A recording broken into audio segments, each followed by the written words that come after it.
NCT. Sistem perkemihan.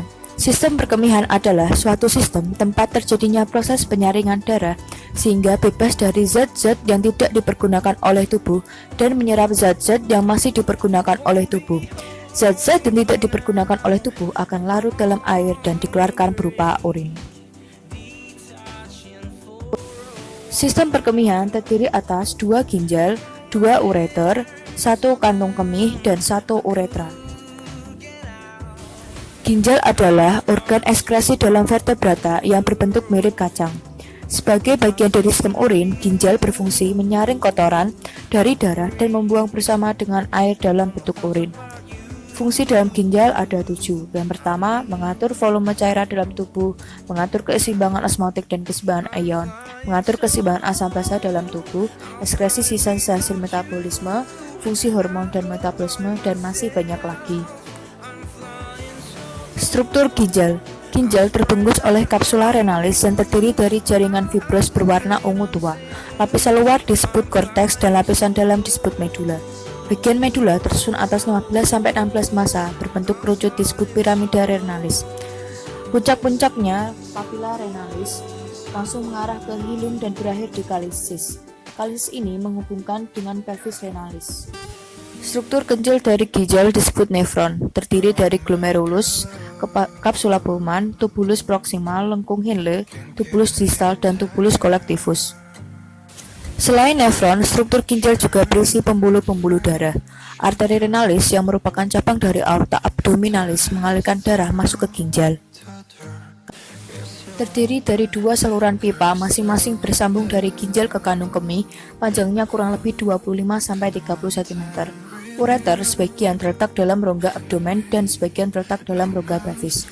Lapisan dinding ureter terdiri dari dinding luar jaringan ikat, lapisan tengah otot polos, lapisan sebelah dalam lapisan mukosa. Lapisan dinding ureter menimbulkan gerakan-gerakan peristaltik tiap 5 menit sekali yang akan mendorong air kemih masuk ke dalam kandung kemih. Vesikula urinaria yang ketiga atau bisa disebut kantung kemih. Kantung kemih dapat mengembang dan mengepis seperti balon karet. Terletak di belakang sifisis pubis di dalam rongga panggul. Bentuk kandung kemih seperti kerucut yang dikelilingi oleh otot yang kuat berhubungan ligamentum vesica umbilicalis medius. Bagian vesika urinaria terdiri dari fundus, corpus, dan vertex.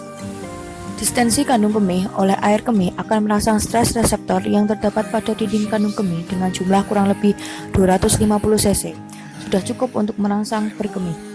Akibatnya akan terjadi refleks kontraksi dinding kandung kemih dan pada saat yang sama terjadi relaksasi sphincter internus diikuti oleh relaksasi sphincter externus dan akhirnya terjadi pengosongan kandung kemih. Bagian yang terakhir adalah uretra. Uretra merupakan saluran sempit yang berpangkal pada kandung kemih yang berfungsi menyalurkan air kemih keluar. Pada laki-laki, uretra berjalan berkelok-kelok melalui tengah-tengah prostat, kemudian menembus lapisan fibrosa yang menembus tulang pubis ke bagian penis panjangnya kurang lebih 20 cm. Uretra pada laki-laki terdiri dari uretra prostaria, membranosa, dan cavernosa. Lapisan uretra pada wanita terdiri dari tunica muscularis, lapisan spongeosa, lapisan mukosa, dan muara uretra pada wanita terletak di sebelah atas vagina antara klitoris dan vagina. Tahap-tahap dalam pembentukan urin ada 3. Yang pertama tahap filtrasi, kedua reabsorpsi, dan ketiga augmentasi. Tahap filtrasi terjadi di glomerulus. Cairan yang tersaring ditampung oleh kapsula Bowman. Cairan tersebut tersusun oleh urea, glukosa air, ion-ion anorganik seperti natrium, kalium, kalsium, dan klor. Darah dan protein tetap tinggal di dalam kapiler darah karena tidak dapat menembus pori-pori glomerulus. Cairan yang tertampung di kapsula Bowman disebut urin primer. Selama 24 jam, darah yang tersaring dapat mencapai 170 liter. Yang kedua, tahap reabsorpsi. Proses ini terjadi di tubulus contractus proximal. Proses yang terjadi adalah penyerapan kembali zat-zat yang masih dapat diperlukan oleh tubuh.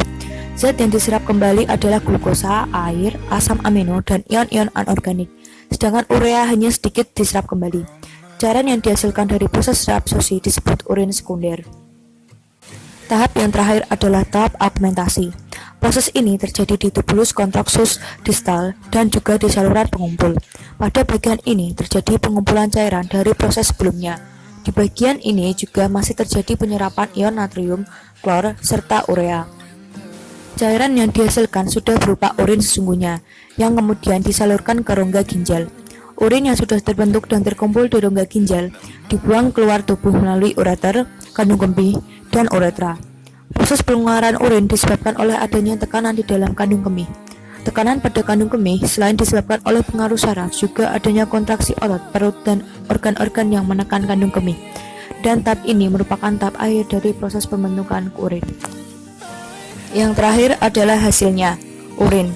Urin adalah cairan sisa yang diekskresikan oleh ginjal yang kemudian akan dikeluarkan dari dalam tubuh melalui proses urinasi. Secara umum, urin berwarna kuning, urin encer berwarna kuning pucat, urin kental berwarna kuning pekat, dan urin baru atau segar berwarna kuning jernih. pH urin sekitar 4,8 sampai 7,5. Urin akan menjadi lebih asam jika mengkonsumsi banyak protein, dan urin akan menjadi lebih basah jika mengkonsumsi banyak sayuran. Berat jenis urin ada 1015 sampai 1020. Volume urin normal per hari adalah 900 sampai 1400 ml. Volume tersebut dipengaruhi banyak faktor, di antaranya suhu, zat diuretika, jumlah air minum, hormon ADH, dan emosi.